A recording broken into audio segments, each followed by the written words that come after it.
And welcome back. We are at the top 8 debate for Rio Grande Games for the Everyday Board Game Podcast. We are going to jump right into it. We had 8 games from Rio Grande Games that was published by them here in America. Now, they weren't necessarily produced directly from them. They might have been from a German company or whatever. And also, the rule of criteria is that Daniel and I have to have at least played them enough where we understand the basis of them so we can give a reasonable argument for it. The first round, we'll go through 4 matchups with our number 1 seed, Puerto Rico, facing our number 8 seed. Carcassonne. And then our number 2 seed facing our number 7 seed, Power Grid versus Raw. Versus Raw, yep. Our number 3rd seed versus our number 6 seed. Go ahead. Underwater Cities versus Stone Age. And number 4 seed versus 5 seed, El Grande versus Dominion. All right. And as we did last week, every round is going to be, well, not every round, because there's only one more after this that is important, is going to be reseeded. So if Carcassonne upsets Puerto Rico, then they may have to go up against Power Grid instead of... so it's always just going to be the lower seed versus the higher seed, however it lays. Right, exactly. And so the categories that we're going to be ranking these from, if we can't come to an immediate conclusion, the things that we're going to keep in mind, since most of these are medium or light to heavyweight Euro games, we figured that we should break these down specifically. And a lot of the categories that we use for other ones, like theme, we can't use in this one because, well, they're all pretty much the same. Euros. They're dry Euros. So the first one is meaningful choices. That is, how do my choices affect the game as a whole, and how impactful are those choices? The second one, do you want to take this one? Ease of play. This is one of the big ones that we always talk about, and this has actually a criteria that needs to be met to win ease of play. That would be the simplicity or familiarity of the mechanic or mechanism. How likely is it to get to the table on initial playthroughs? What else? Variability, and is it AP prone? Yep. Meaning analysis paralysis. And what that means, and mainly the reason why we have that as ease of play, is that you as the player, are you overwhelmed by the number of choices that you're staring at the board going, well, if I do this, that's going to impact them, which will do this, which will change that. And then is everybody else just in a glazed over coma staring at you going, hurry up, take your turn. you know? Yeah. And that's not to say that would mainly go into meaningful choices, which we talked about. But if they're doing that, well, then that's going to detract a lot of people from enjoying it as much. Art and production. Art is normally subjective, but we can fairly rank production values. Good points. And this is where I'm going to heavily rely on you. You played a lot of the Rio Grande versions. Right. Yeah, and that's fine. And the production, a lot of these are the same because they are the same publisher. But there is some factors in here that I'll be bringing up during certain games and arguing them.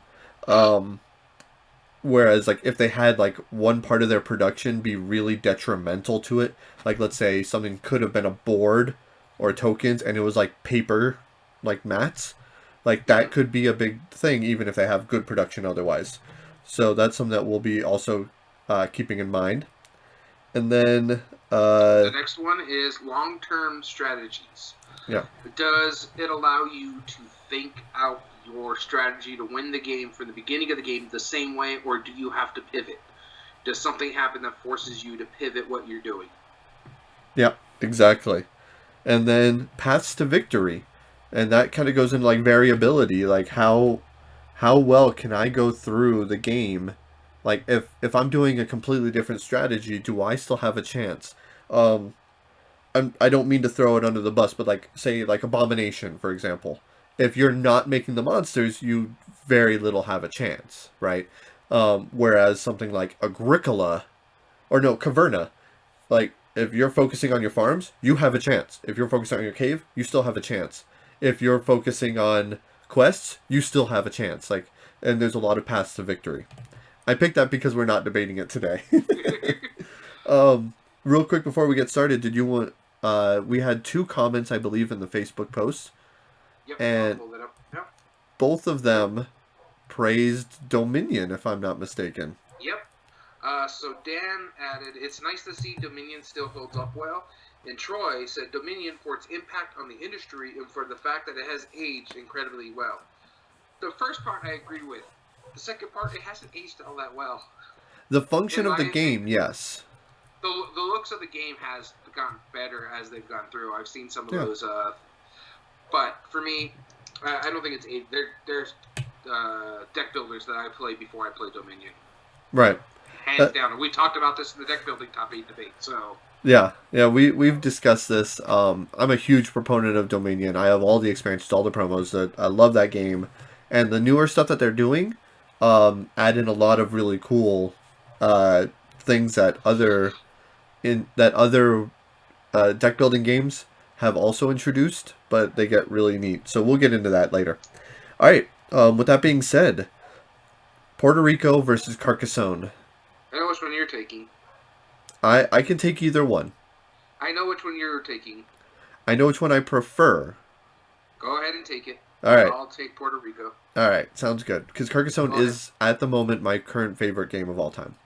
So, and I have a lot to argue for it. So why don't you start off with our number one seed with Puerto Rico?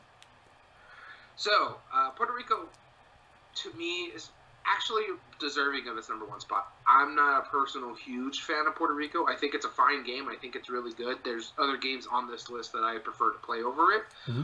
But I can understand why it's so heavily favored on BGG.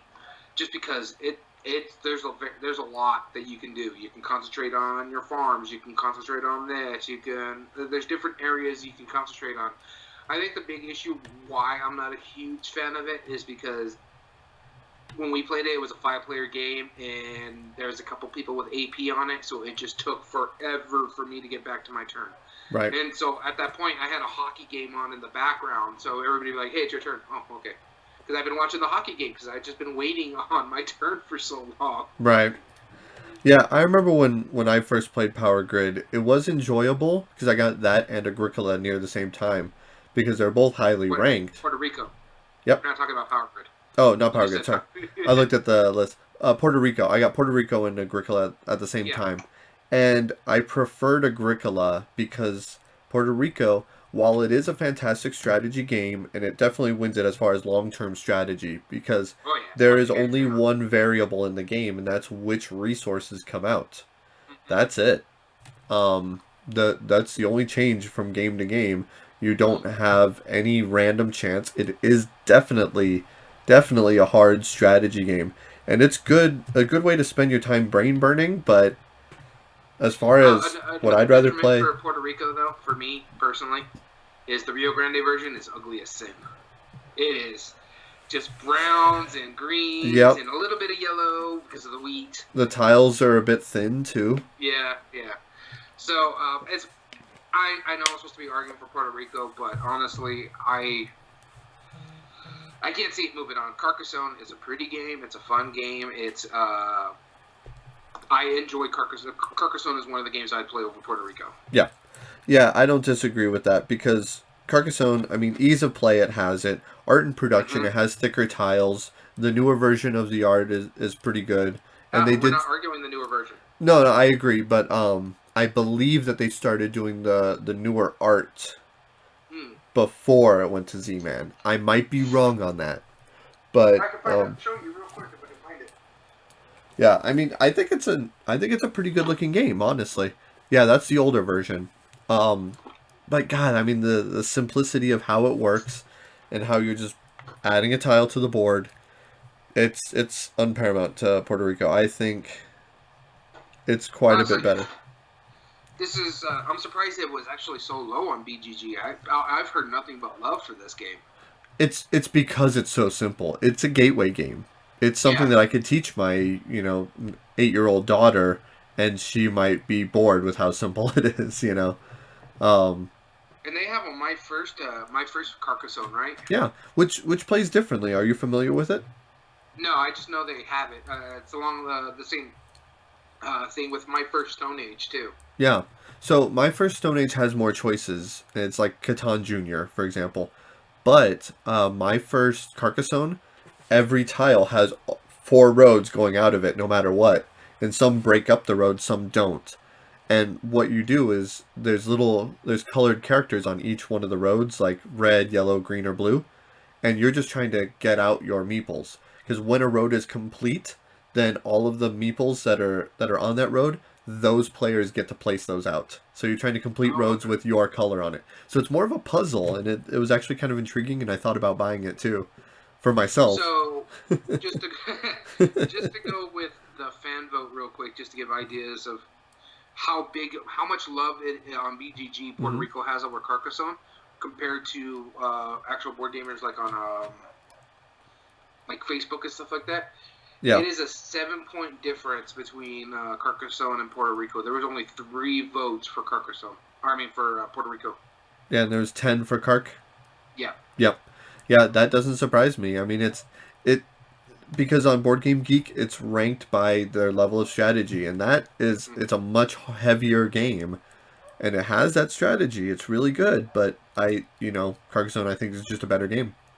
And it's funny because a lot of people like to compare Puerto Rico to Le Havre. I prefer Le Havre over Puerto Rico. Agreed. Yeah, so do I. All right. So round one, match one, Carcassonne moves on. Yep. All right. All right. So our 2-7. Match two, we have Power Grid versus Raw. I know which one you're probably gonna pick. In full disclosure, Daniel does not like Power Grid Whose fault because is that? because when I taught it, I did not clarify one fairly important rule, and they misunderstood me and then played it wrong and thus ruined the experience indefinitely for them. I don't think they've ever revisited it again. Power Grid is supposed to be what, an hour and a half game? Yeah. Yeah. We spent the entire game night playing Power Grid.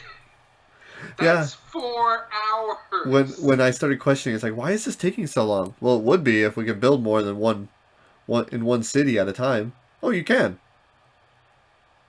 Oh, and it wasn't just me. The entire table Yeah.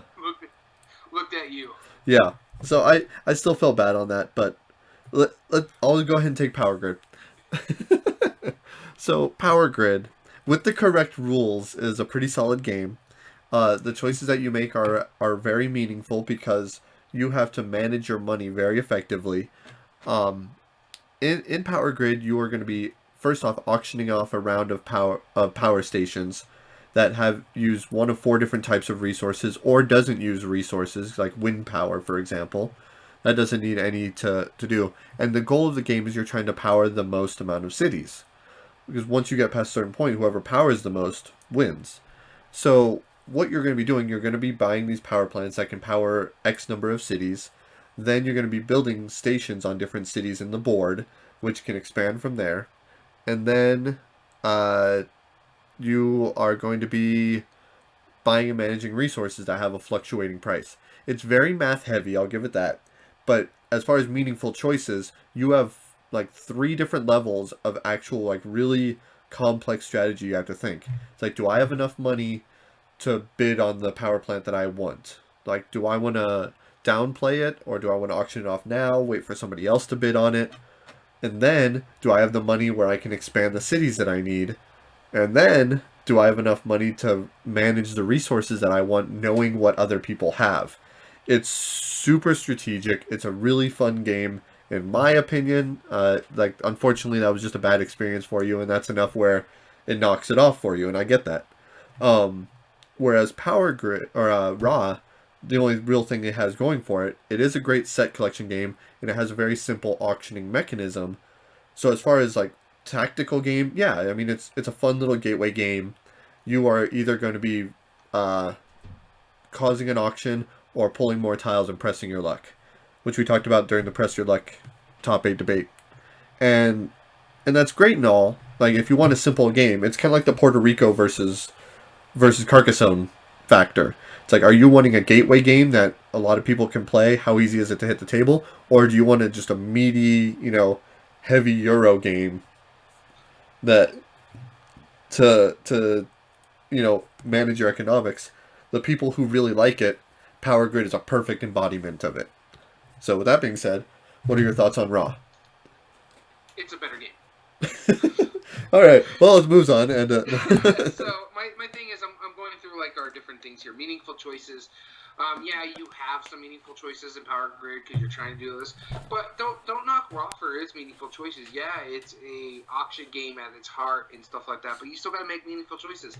Do I want to start the auction right now while the rivers are out there this way I can get what I need? right. There's a flood tile which allows my rivers to um, score me points, and I already have a bunch of them, or the monuments, or whatever you're trying to get that collection of. Do I do this because the thing out there, or do I force it to go over there because I know he's collecting that stuff and there's a bad thing in here that will affect him? Yeah. And so do I force it and try to see if he can win it by bidding low and see if he'll go after it? Yeah. Or see what he bids and then be like, I'm out, and then force him to take the bad thing. Yeah. Because when you start the auction, when it's not, a raw tile? When you start the auction, the other player gets to put the first bid. Yeah, exactly. Or the next player in line. You know what? I'm going to pass. Yep. Forcing him to take that bad thing. Yeah, or, well, I mean, that... Well, they could pass too, but if there's something on there, yeah, there's a bad thing, but there's something on there that he's also trying to collect. Right. It's a decision that you have to make. When is the best time to start this bidding process? Or, if he's out, do I keep pushing my luck and hopefully I don't get that third Raw? There are meaningful choices in this game, so just because they're simpler meaningful choices doesn't mean they're not different or they're not as impactful as, say, Power Grid. Oh, sure. No, I completely agree that. The way I think that Power Grid has more meaningful choices is because the auction, as far as how much do I spend, because that's the same thing. It's like this power plant is going to be worth more to me than you.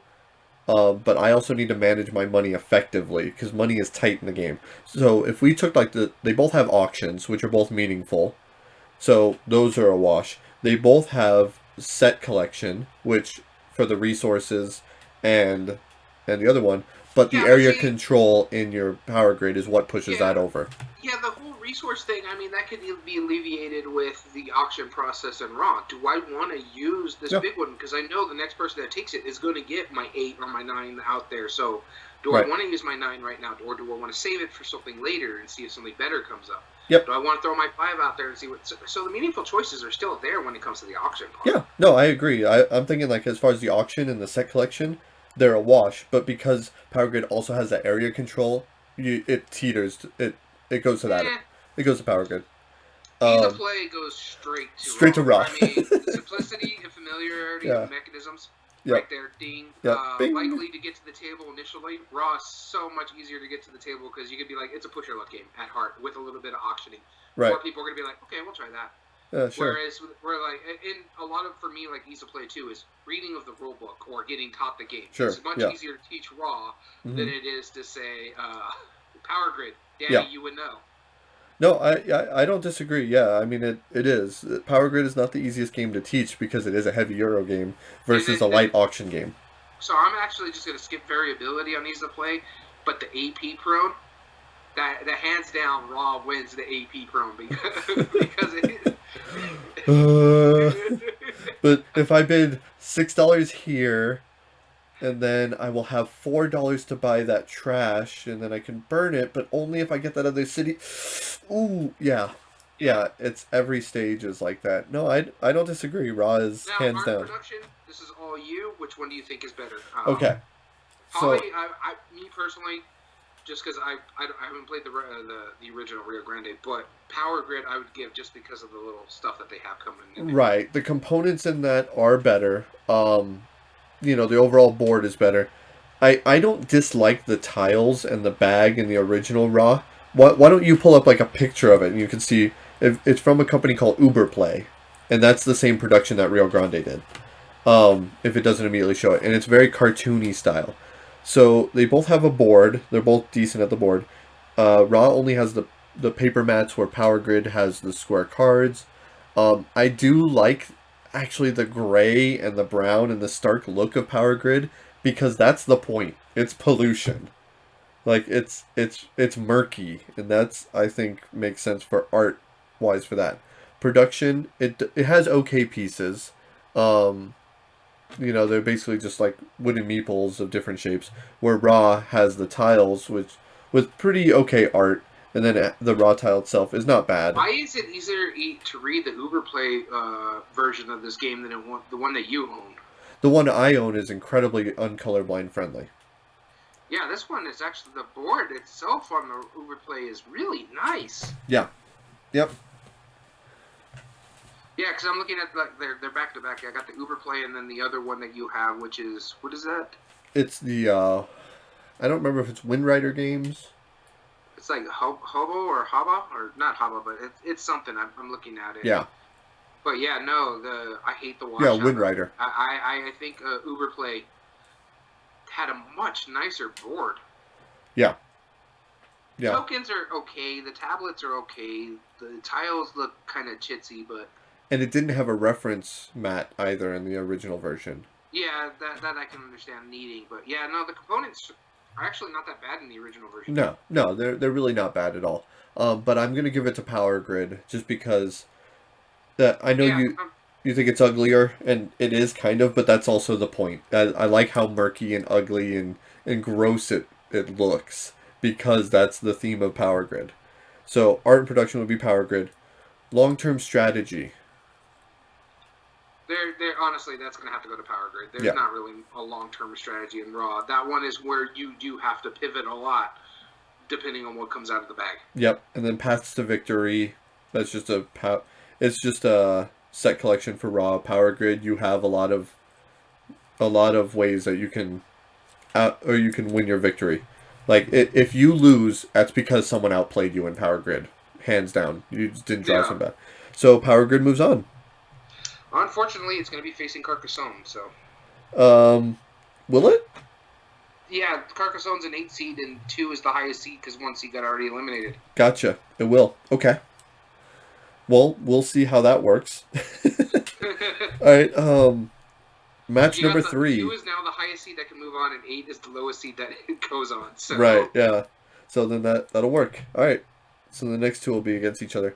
So let's talk Underwater Cities and Stone Age. This is gonna tear at you a little bit. Why these 2 games? These are my 2 favorite games off this list going up against each other. This is annoying.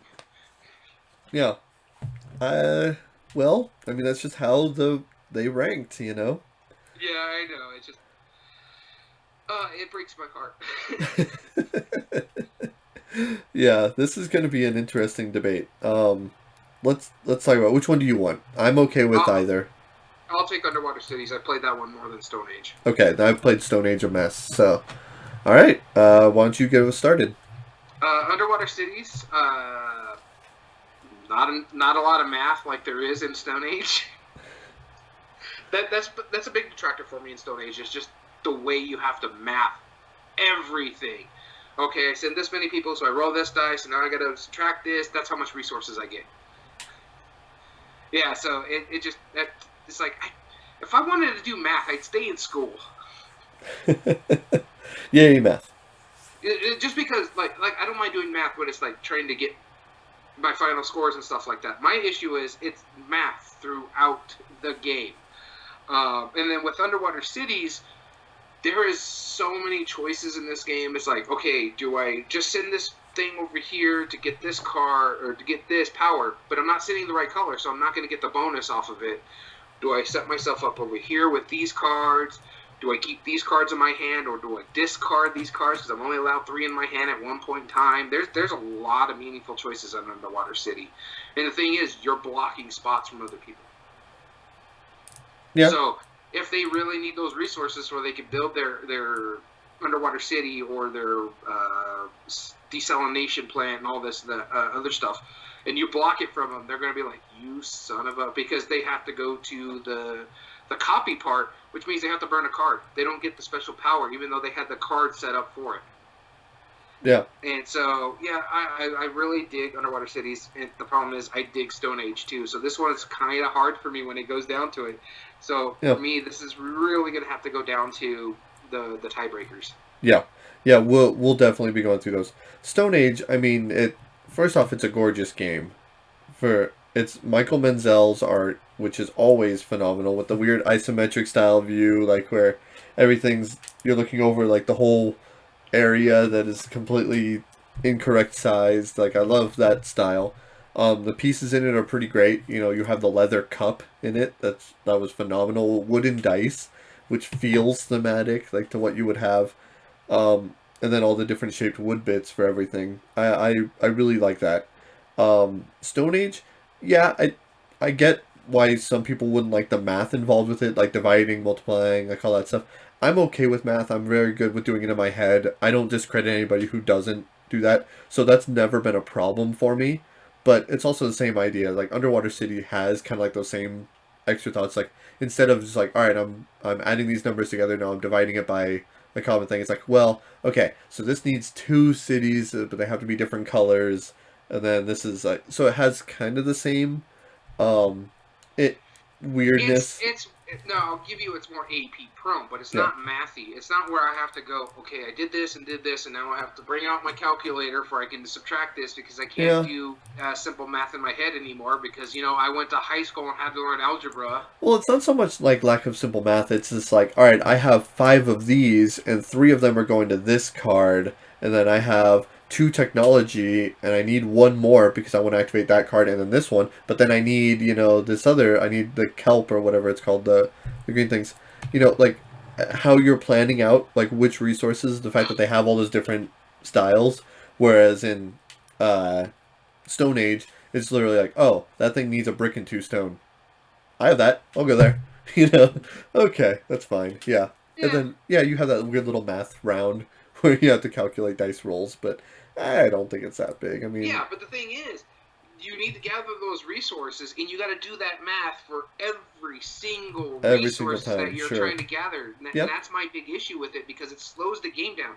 Okay, I roll the dice. Now I got to do this math. Okay, now we're going to this part over here. I did this. Okay, I need to do this. Oh god, oh god, oh god, oh god. Right. Okay, that's fair.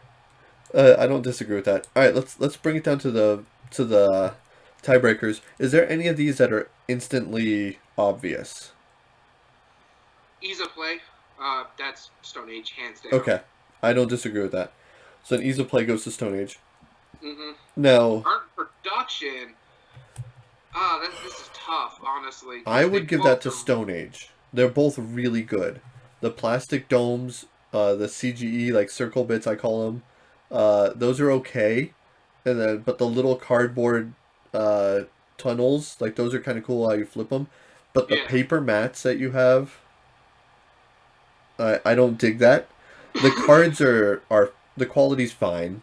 It's The okay. art, yeah, I'll give it to Stone Age. Honestly, it's still tough for me because I think Underwater Cities is a really pretty game on its own right. It Even is. though it's the problem with me with Underwater Cities, it's washed out. It's those Yeah.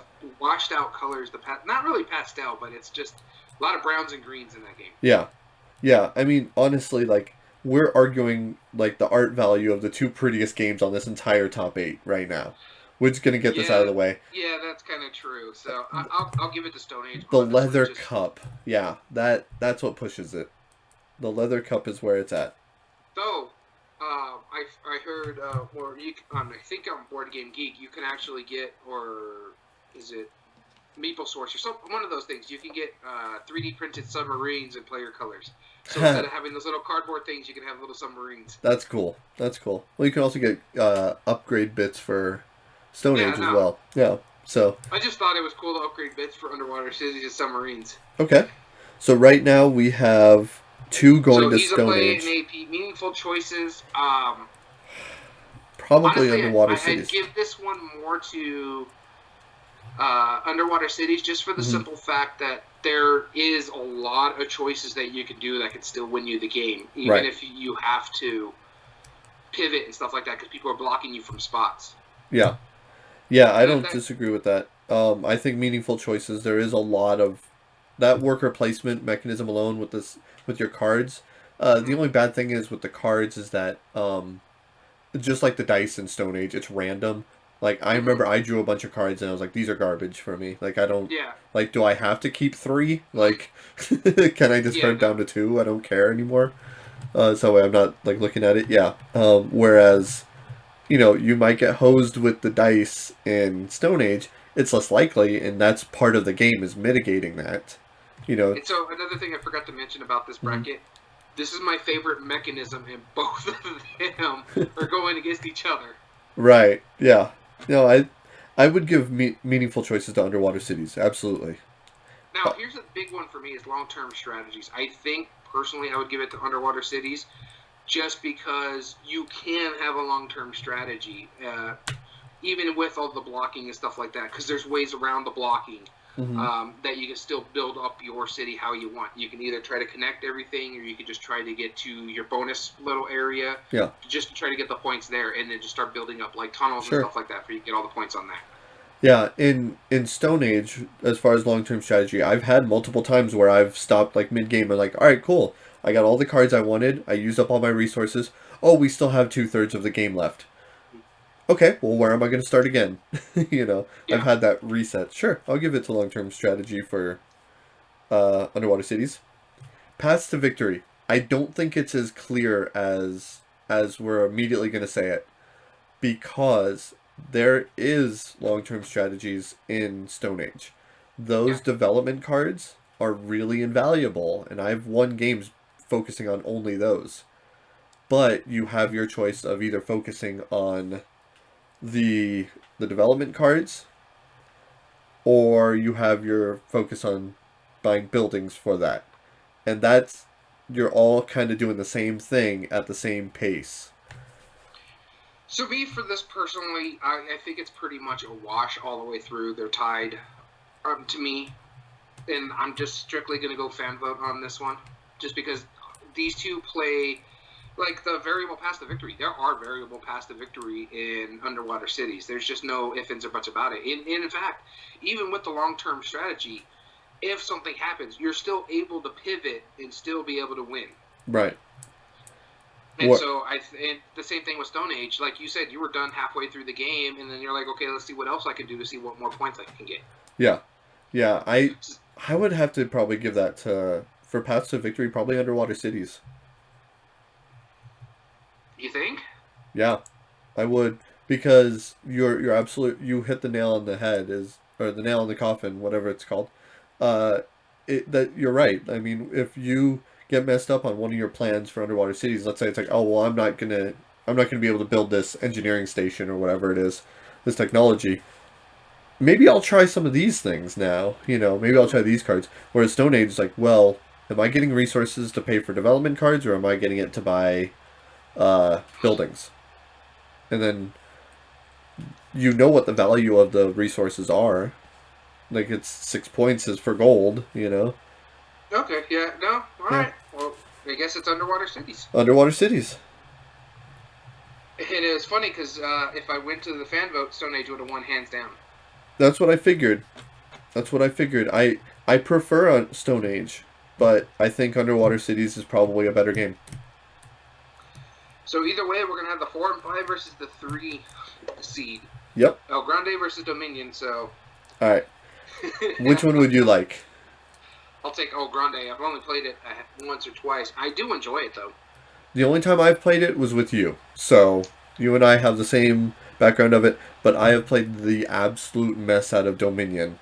Yeah, you have a whole new box for Dominion. You don't even have it in the base box anymore. You got this big art thing. Yeah, I need to buy a second one with a broken token insert for the cards and everything. I need to buy a second one now because I ran out of space.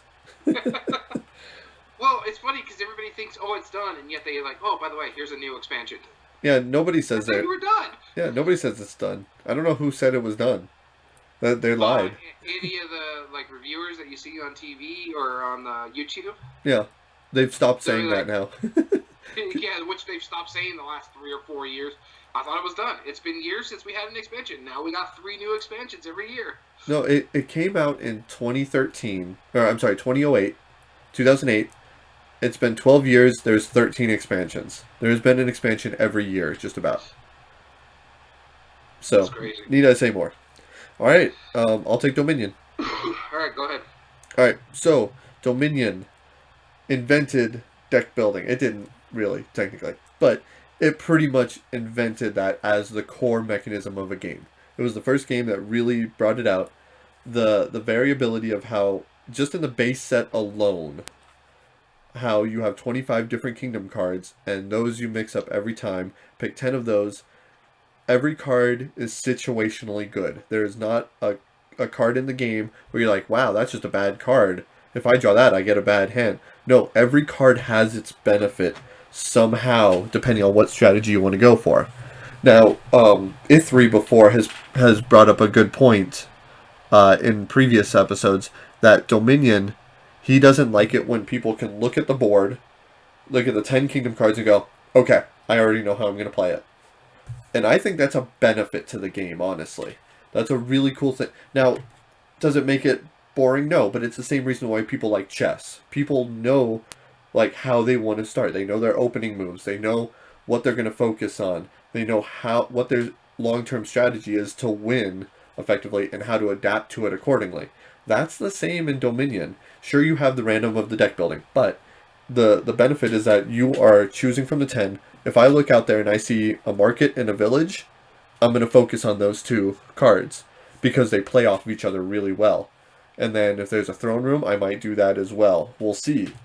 And so you can have that long-term strategy in it and see which cards and what levels of amount of cards you're going to focus on. I think it's really... I get why people don't like how boring it is, because there is no theme. Like, don't even act like there's any theme. There's not. That's unreasonable to claim that there is.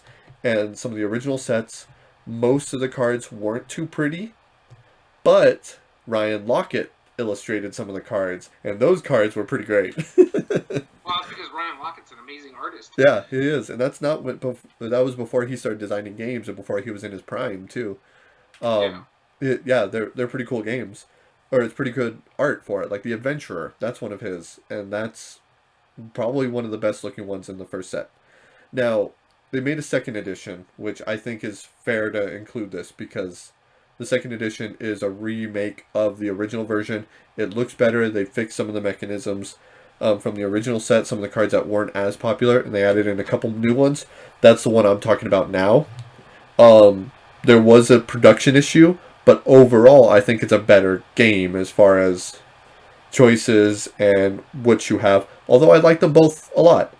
So I'm myself, I feel like I need to go through the tiebreakers, but I'll let you argue first. So, Dominion, bad game. Horrible. Disgustingly ugly. I'm just messing. I actually don't mind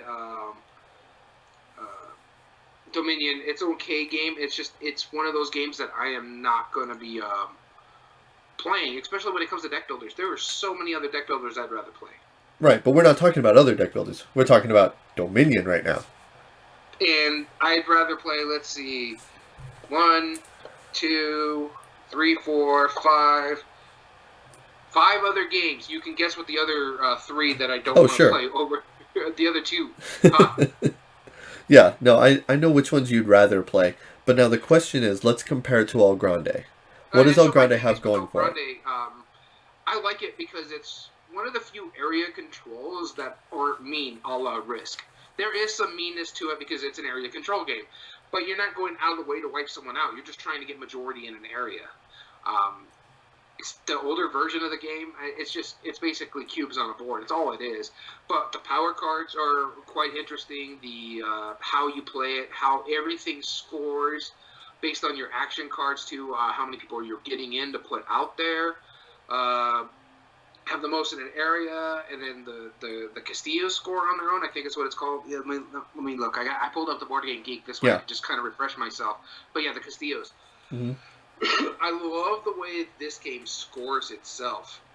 It just because it's like, oh, here's the table. This is how you get your points. If you have the most control over it. I still want to play this with more people than 2 because we've only played the 2-player version. Mm-hmm. I want to see how it is. And to me, I would play El Grande over Dominion just because I have a bunch of deck builders. I can play different deck builders. This is an area control that I actually enjoy, and there's not a lot of them that I do enjoy. Well, so what would you say is probably your favorite deck builder? My favorite deck builder? That's a tough one. All right, what are like your top few? So one of them is Legendary Encounter Editions, the Encounters. Legendary is okay to me. I love the encounter collection, Okay. where things are coming in blindly and you're trying to figure out what they are and fighting them. Hero Realms is another one I really, really enjoy. Ascension is probably one of my top 5 games of all time. Okay. And maybe further down, but yeah. I'll use this argument with Hero Realms because that's probably like maybe your third highest or something like that. Yeah. And because you probably like Hero Realms is like around the level that I like Dominion because of like how I think how streamlined it is. The argument that I'm gonna make, and this is because I know you have a bias that you'd rather play El Grande because you just don't like Dominion as much. Would you pick El Grande over, say, Hero Realms?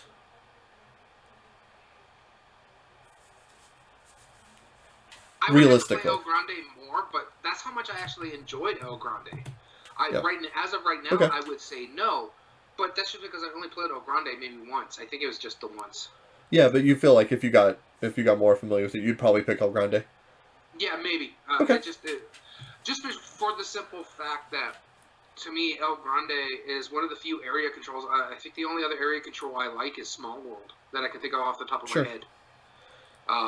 But for me, and then so yeah, we can go down to the tiebreakers. So meaningful choices.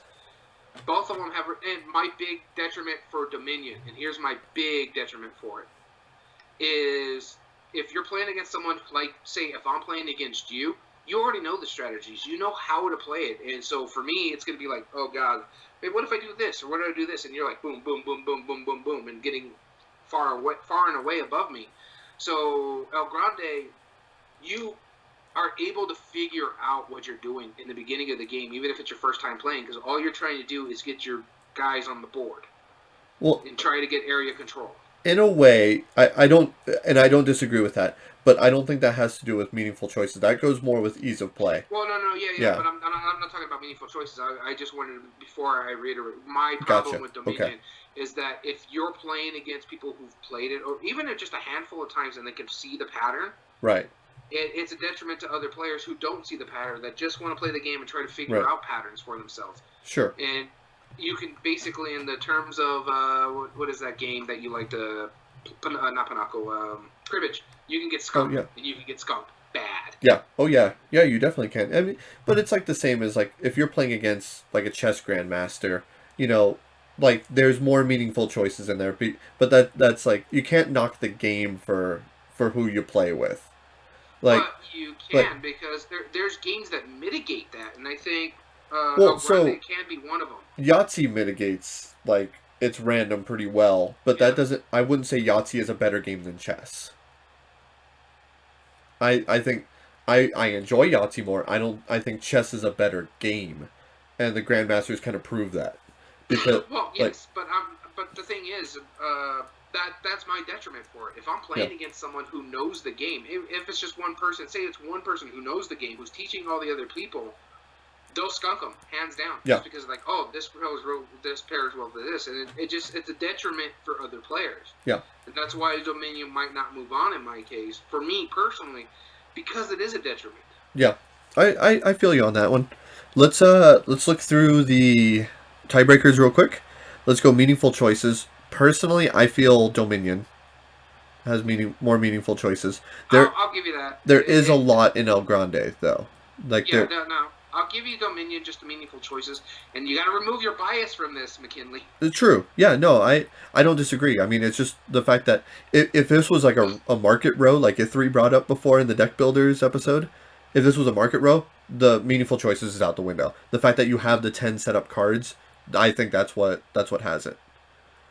But El Grande has a lot too, because you're trying to play the right card to get the right things and the right powers at the right time.